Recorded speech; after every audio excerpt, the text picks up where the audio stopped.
with the drop of the oil price, I think the companies have chosen to focus on producing more oil in the upstream, or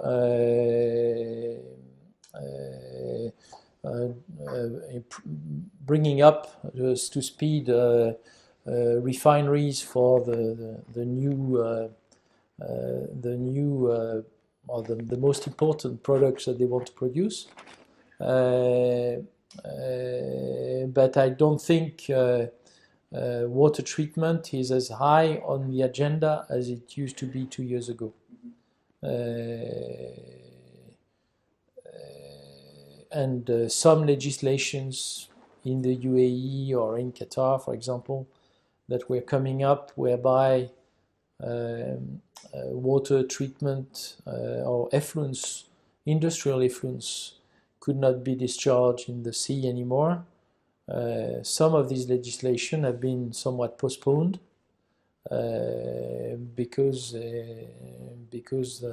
of the reductions in the budgets and so on. So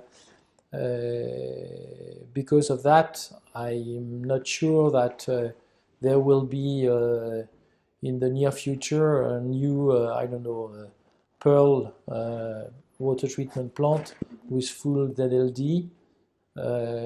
We see that in Qatar, for example, people are more often going now towards what is called near ZLD. So you concentrate the water and the waste, but when it has been sufficiently concentrated, you decide to inject it in deep wells rather than go to the zero liquid discharge, which was the choice of Shell and QP on Pearl.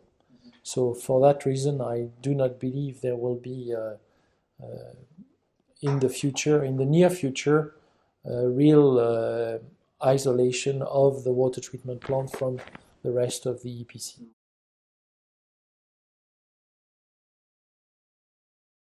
Well, you have no choice. That's for sure. Either you do it or you die. That's you have to be more efficient. And I think most oil companies have used in somewhere this situation to rationalize their costs and become more efficient. As a supplier to the oil and gas industry, we are seeing less projects, okay, but the projects that were launched are still moving,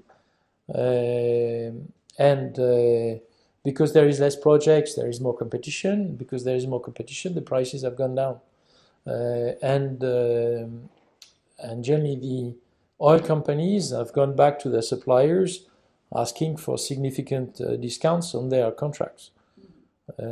Certainly on their service contracts.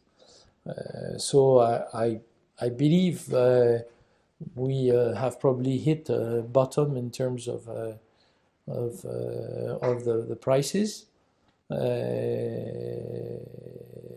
but everybody has had to adjust, and all the oil companies are looking at, certainly as far as water treatment is concerned, as what specification they can relax on, because we are not conveying very dangerous fluids through our pipes, we're just conveying water. But we were applying to the water treatment plants the same specifications that are applied to gas plant or a refinery. So I think there is a willingness from the oil company to try to readjust the specification level to what water treatment is effectively in order to gain on price. It's a bit difficult for them because they are used to using the same specification whatever the project. So they are asking for some assistance in that respect from us in order to get to cheaper plants, considering the market situation. But it's difficult for the likes of BP or Shell. It's it's a willingness, but it's something to reinvent, because that was not their business model, and all their people were used to managing contracts in the oil and gas with a standard set of specifications, and it's not easy for them to relax on some of these specifications. And most of the local oil companies have based their own specifications on these international specifications done by the Totals, the Shells, the BPs.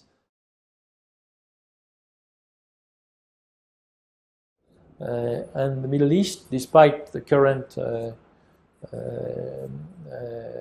problems linked to the oil prices, is one of the primary target for the growth of the group. So this goes in both. It is valid for the equipment part and for the operations part. So the oil price and the problems it has created in the region, particularly, for example, in Saudi, with the lack of cash, we have a significant number of contracts in Saudi that have been awarded to Veolia, but we have not been able to start because we have not been able to receive the down payment for these contracts, and or we are struggling to get payments from our clients. So that's we see in Saudi a tough market. We have had a very buoyant market in Egypt in terms of bookings, but lately, with the depreciation of the Egyptian pound, this has also a strong. I believe in the long term it will, or in medium term it will help the market, because it was extremely difficult to find dollars locally. With the opening, the currency has decreased, but you can find more readily dollars. So I would hope that this will resolve the situation, and the Egyptian market is quite a promising market based on the population and a more political stability now that is in place. So I think that's very positive. When it comes to the UAE, that's one of the places where certainly today we have a certain number of significant contracts, both on the municipal and the industrial sides, that are about to be placed, and on which we expect to be successful. So we expect growth in the UAE in the short term. Qatar has been quite negatively impacted by the oil prices. Then there is the market, a significant market where we are in is the desalination market. We've done most of we're probably the biggest player worldwide, and particularly in the Middle East, in terms of desalination, both through thermal desalination and membrane desalination. There will be more and more private finance projects. When it's private financed, we have probably more say on the design of the plant and the optimization of the plant, and so that's a good opportunity of growth if we can achieve the price levels that are now, because you have a lot of new players on these markets, and